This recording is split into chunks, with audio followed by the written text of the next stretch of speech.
They say it's better to have loved and lost than never to have loved at all. And it does feel that that's the feeling going around Aston Villa fans everywhere as we see cult hero, club icon Douglas Luiz look to pen a deal to join Serie A titans Juventus, in a deal that I think we all knew would happen eventually. Douglas Luiz would probably move on to one of the elite teams in European football, but I think everyone is really scratching their heads at this one because he's not going for 100 million, he's not going for 150 million, he's going for 20 million plus.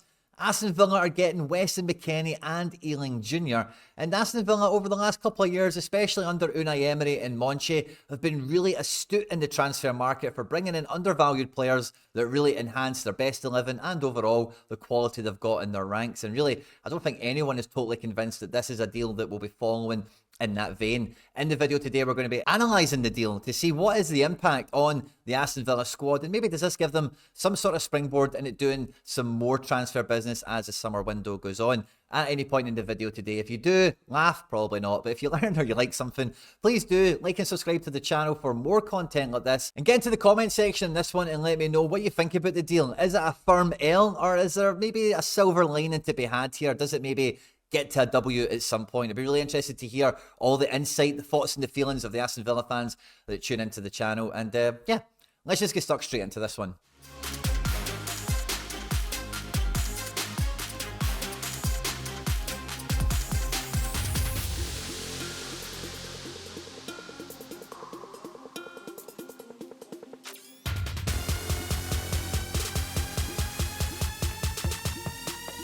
So this is the squad depth that Aston Villa left the 23-24 season, and we did a full report card, a full breakdown on how they did last season. If you missed that video, I'll link it at the end of this one, but it's the perfect place for us to start with this deal because Douglas Luiz, along with John McGinn, for me, is firmly the best player in this, or amongst the best players in this team, the ones that really push Aston Villa over the top, what made them a top 4 team, what made them could be title contenders at points. And the Brazilian international does leave a huge hole in this midfield. As soon as we take him out, it does look distinctly a level down. Now, wee Boob's camera will be coming back to fitness, and I think he was a huge miss last season. And the job he does is a much more defensive-minded midfielder compared to Luiz and McGinn and one or two others.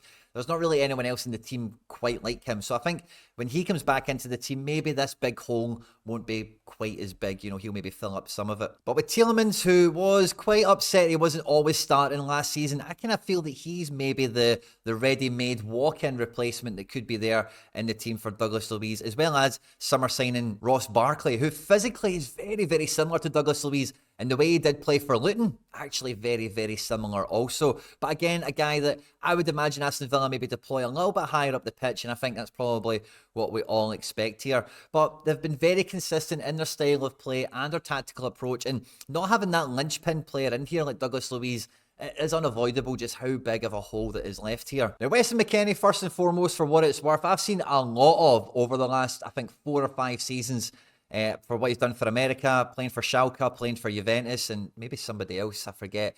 But McKennie is actually a player I actually really like. He doesn't have a great reputation. He's a bit of a Marmite figure. Some people aren't a big fan of him because he's not technically that great, the same way that like Tielemans, Douglas Luiz, wee Boobs, John McGinn, even Barkley, these guys are all technically elite operators.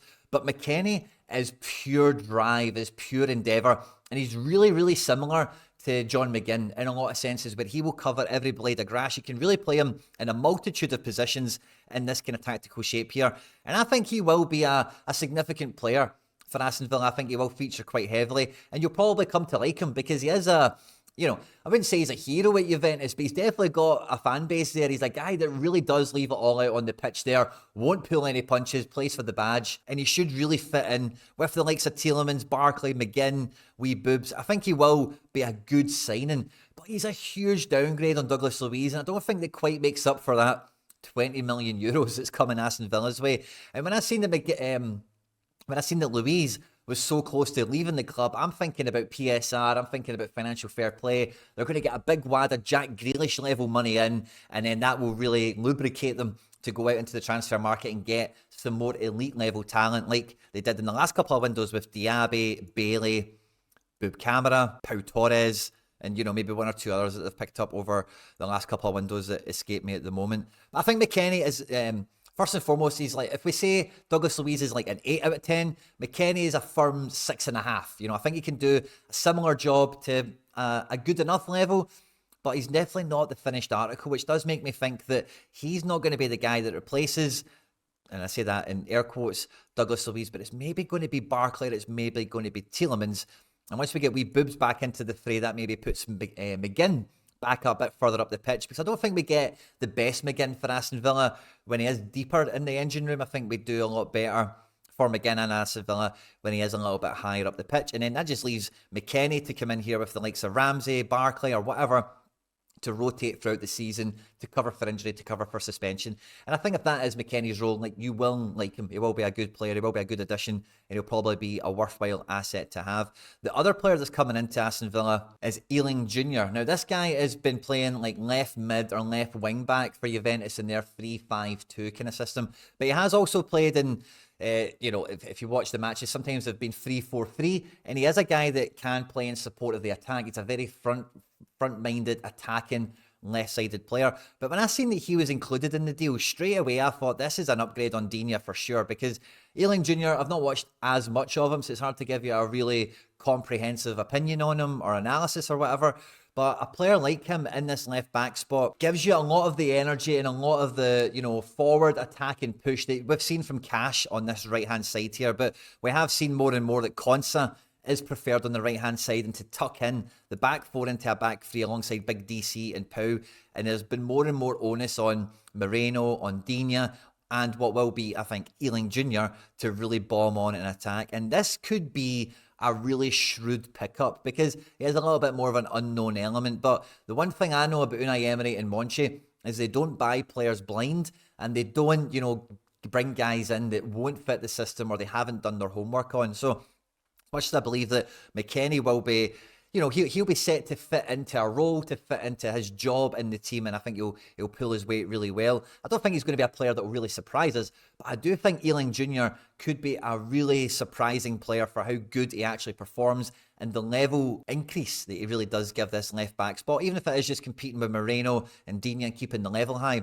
I think this could be a player that really does, we look back on as the season goes on, next season's end of season report card, and we think, wow, he actually made a really big impact, because he's not just potentially a left back in this system, but quite similar maybe to the role we've seen Morgan Rogers play, or what we see with Bailey when he's on the right-hand side. You can maybe see a guy like him doing it on the left-hand side, because we see Diaby more and more centrally playing off of Watkins or doubling up on one side here with Bailey. And there hasn't, Rogers I'm a big fan of, but if Aston Villa are going to be moving more into having two players per position, they really like what Rogers offers on this side of the pitch, and you want a bit of cover in case Rogers isn't to the level to do this job in Champions League or against the right opponent or whatever. Having another option in here is just going to give you more chance of success and getting a good tune out with them all. So I do think that this is a really, really weird one, because a sale like Douglas Luiz really should be lubricating the transfer department to go out and spend big money or get PSR off your back or whatever. But to just receive 20 million euros, get who I think will be somewhat an upgrade on the left wing, left mid kind of situation, and another guy who really does fit into the makeup of what's in midfield here. It does feel overall like a backward step, because there is no addition of Douglas Luiz. There's no player that really stands out as being an out-and-out replacement for him. But just like last summer, I do think Aston Villa have got a little ace up their sleeve here as well. They've been linked to Alex Baena of Villarreal, who'll be at the Euros with Spain, as well as one or two other much more exciting talents, much more exciting players that I think will help lift them the level to be able to compete in the Champions League, try and maintain a top 5 position and all the rest of it. And I think part of that is going to come once we see John Duran. He looks to be set to be joining Chelsea, which just sounds absolutely bananas. But Aston Villa didn't pay too much for this guy in the grand scheme of things. And depending on what you can fleece Chelsea for, because Chelsea you can fleece, but Juventus and Italian clubs don't have that much money. So getting guys like McKennie and Iling-Jr. in alongside the money, it might balance out to be as good of a deal as you could have got out of Juventus, rather than selling him to Man City, Arsenal, or whatever for a bucket of money, then you're playing against them every week.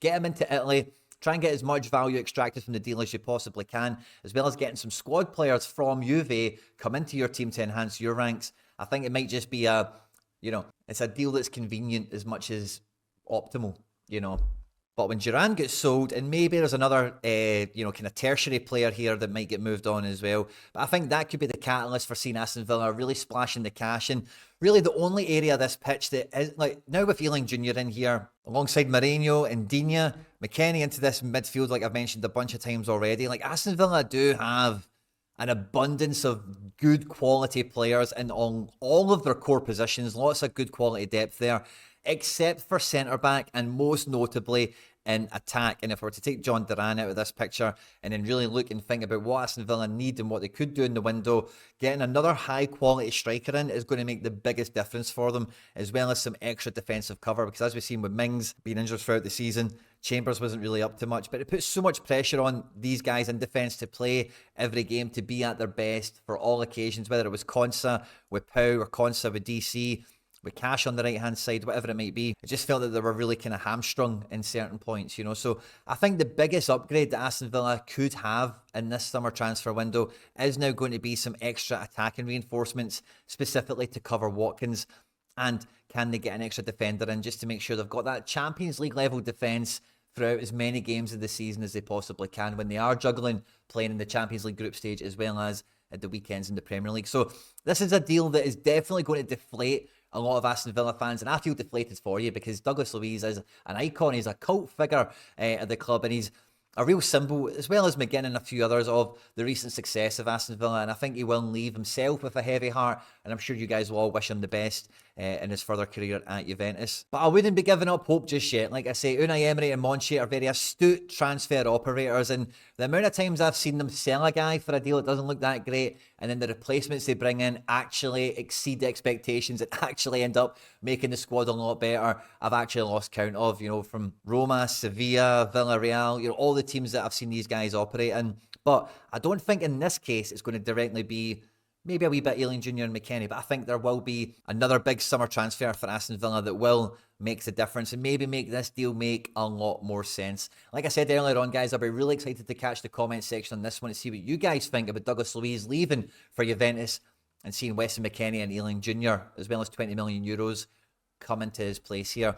On screen now is the Aston Villa end of season report card that I mentioned earlier in case you missed it, as well as something else that I've made that YouTube thinks you might enjoy. I hope you enjoyed this one. Don't forget to hit the subscribe button for more content like this. Stay out of trouble, and I will catch you on the next one.